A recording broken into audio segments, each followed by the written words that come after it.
Hi friends, welcome to our YouTube channel. Previous క్లాస్లో మనము అతివాద యుగం గురించి, మితవాద యుగం గురించి, స్వదేశీ ఉద్యమం గురించి, ఆగస్ట్ డిక్లరేషన్, ముస్లిం లీగ్ స్థాపన గురించి తెలుసుకున్నాం. ఇప్పుడు ఇంకొక టాపిక్ లక్నో సమావేశం గురించి తెలుసుకుందామండి. అయితే 1916లో జరిగిన లక్నో సమావేశము చాలా ఇంపార్టెంట్ అండి. దీనికి అధ్యక్షత ఏసీ మజుందార్ అధ్యక్షత వహించారు. లక్నో కలయిక అయితే ఇందులో రెండు సంఘటనలు జరిగాయి. ఒకటి లక్నో కలయిక, రెండు లక్నో ఒప్పందము. 1907 సూరత్ సమావేశంలో విడిపోయి 10 ఏళ్ళు విరామం తర్వాత కాంగ్రెస్లోని అతివాద మరియు మితవాద వర్గాలు విలీనమై కాంగ్రెస్కి పునర్జీవాన్ని కలిగించాయి. తిలక్ మరియు అన్బీసెంట్ల మధ్యవర్తిత్వం వలన లక్నో సమావేశంలో ఈ రెండు వర్గాలు కలిసిపోయాయి. దీన్నే లక్నో కలయిక అంటారు. వెరీ ఇంపార్టెంట్ అండి. ఇయర్స్ చాలా ఇంపార్టెంట్. ఎవరు పాల్గొన్నారు దీంట్లో, ఎవరు అధ్యక్షత అనేవి కూడా ఇంపార్టెంట్. నెక్స్ట్ లక్నో ఒప్పందము. లక్నో సమావేశంలోని ఇంకొక ప్రముఖ సంఘటన, దాన్ని ఏమంటారంటే లక్నో ఒప్పందం అంటారండి. ప్రధాన శత్రుపక్షాలైన కాంగ్రెస్ పార్టీ మరియు ముస్లిం లీగ్ పార్టీలు ఒక ఒప్పందాన్ని చేసుకొని ఆంగ్లేయులకు వ్యతిరేకంగా ఉమ్మడి పోరాటాన్ని కొనసాగించాలని నిర్ణయించుకున్నారు. తిలక్, అన్బీసెంట్తో పాటు యువ ముస్లిం నాయకులు ఈ ఒప్పందానికి దోహదపడ్డారని చెప్పవచ్చును.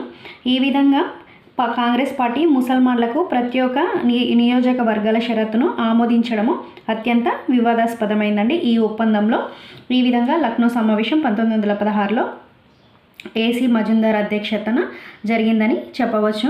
ఇంకెన్నో విప్లవ ఉద్యమాలు అనేవి జరిగాయండి. ఇప్పుడు మనము ఫ్రెండ్స్, వీడియో నచ్చినట్టయితే please like and share, subscribe అండి.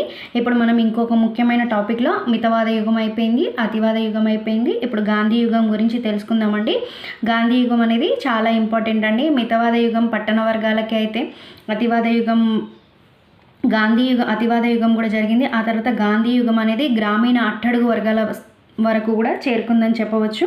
ఇదే జాతీయ ఉద్యమంలోని చివరి దశ కూడా గాంధేయ పోరాట పద్ధతులతో మరియు గాంధీజీ నాయకత్వంలో కొనసాగిందండి ఈ గాంధీ ఉద్యమం అనేది.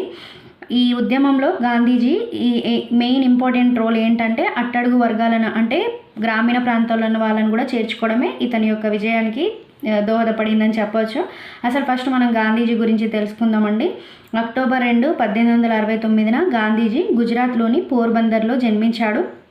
ఈయన పూర్తి పేరు మోహన్ దాస్ కరమ్చంద్ గాంధీ. తల్లి పుత్లీబాయ్, తండ్రి కరమ్చంద్ గాంధీ అండి. గాంధీజీ 13వ ఏటనే కస్తూర్బా గాంధీని వివాహం చేసుకున్నాడు. ఆయన జీవిత చరిత్ర ఏంటి అంటే ఇంపార్టెంట్ అండి. My experiments with truth. తనలాగా బాల్య వివాహం ఎవరికి జరగకూడదని కూడా ఆశించాడు.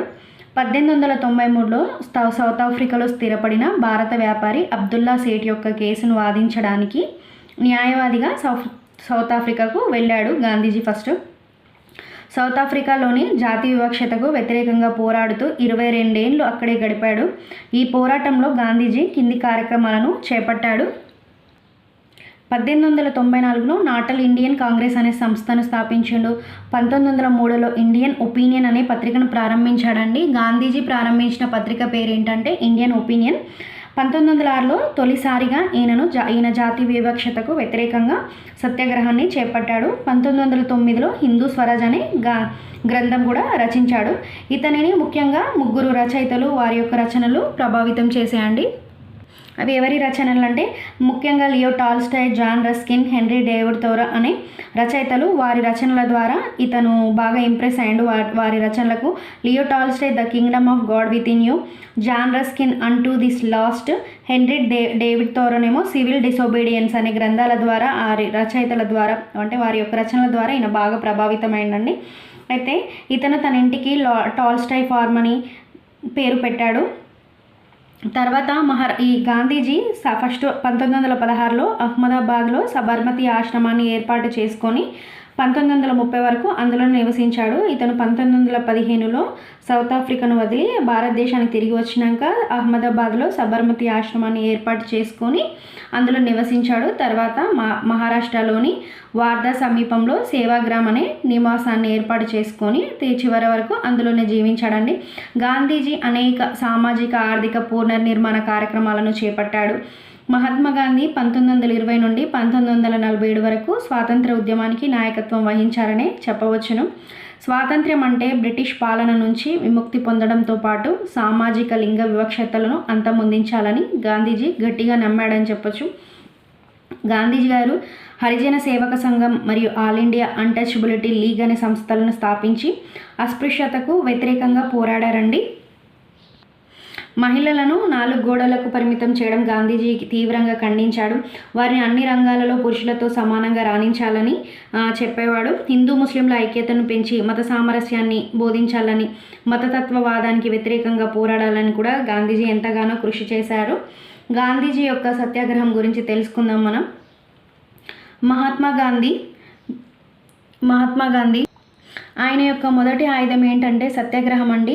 దక్షిణాఫ్రికాలో దీన్ని మొదటిసారిగా జాతి వివక్షతకు వ్యతిరేకంగా పోరాడడానికి ఉపయోగించాడు.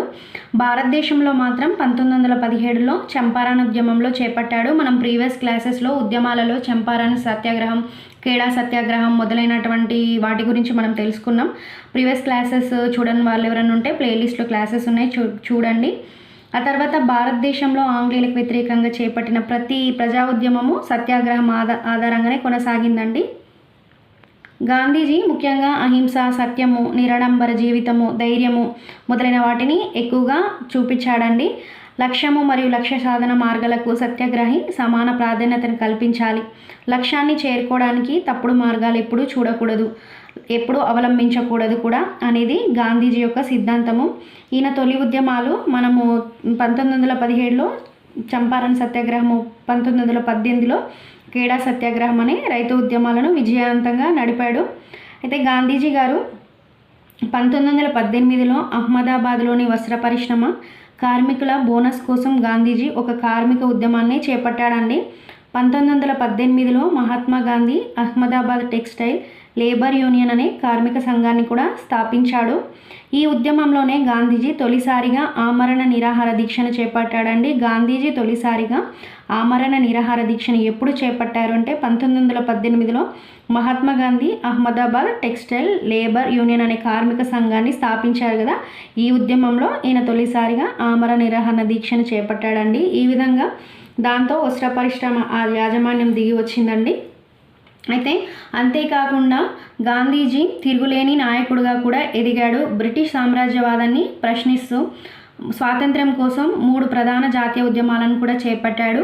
ఆ ఉద్యమాలు ఏంటివంటే సహాయ నిరాకరణ ఉద్యమము 1920 నుంచి 1922, శాసనోల్లంఘన ఉద్యమము, క్విట్ ఇండియా ఉద్యమము. ఈ 3 ఉద్యమాలు అనేవి చాలా ఇంపార్టెంట్ అండి. సహాయ నిరాకరణ ఉద్యమము 1920లో గాంధీజీ చేపట్టిన సహాయ నిరాకరణ ఉద్యమాన్ని స్వాతంత్ర్య పోరాటంలో తొలి వాస్తవ ప్రజా ఉద్యమంగా కూడా చెప్పవచ్చును. కోట్లాది మంది భారతీయులు ఏకమై గాంధీజీ నాయకత్వంలో ఆంగ్లేయులపైన అహింసాయుతమైన యుద్ధాన్ని ప్రకటించారు. దీనికి ముఖ్యంగా ప్రధానమైన కారణాలు చాలానే ఉన్నాయండి. ఒకటి రౌలత్ చట్టము, జలియన్ వాలాబాగ్ హత్యాకాండ, భారత ప్రభుత్వ చట్టము, ఖిలాఫత్ ఉద్యమంలో ఎన్నో ఉద్యమాలు అనేవి దీనికి కారణాలుగా చెప్పవచ్చు. ఆ సహాయ నిరాకరణ ఉద్యమ కార్యక్రమాల గురించి మనం నెక్స్ట్ క్లాస్లో తెలుసుకుందామండి. ఇప్పటి వరకు జరిగిన క్లాసులలో ఫస్ట్ నుండి ఐరోపా వర్తకుల రాక గురించి, వారి యొక్క ఆక్రమణల గురించి, వారి యొక్క పరిపాలన విధానాల గురించి, వారు ప్రవేశపెట్టిన విధానాల గురించి మనం తెలుసుకున్నాం. అంతేకాకుండా భారతీయులు ఆంగ్లేయుల పైన చేసిన ఉద్యమాల గురించి, మన ప్రజా తిరుగుబాటు ఉద్యమాల గురించి కూడా మనం తెలుసుకున్నాము. జాతీయ ఉద్యమంలో ముఖ్యమైనటువంటి మితవాద దశ, అతివాద దశ గురించి తెలుసుకున్నాం. ఇప్పుడు గాంధీ యుగం గురించి తెలుసుకుంటున్నాం. ఇందులో ఇంపార్టెంట్ అయిన 3 ఉద్యమాల గురించి నెక్స్ట్ క్లాస్లో తెలుసుకుందాం. ఫ్రెండ్స్, వీడియో నచ్చినట్టయితే please like and share, subscribe. Thank you.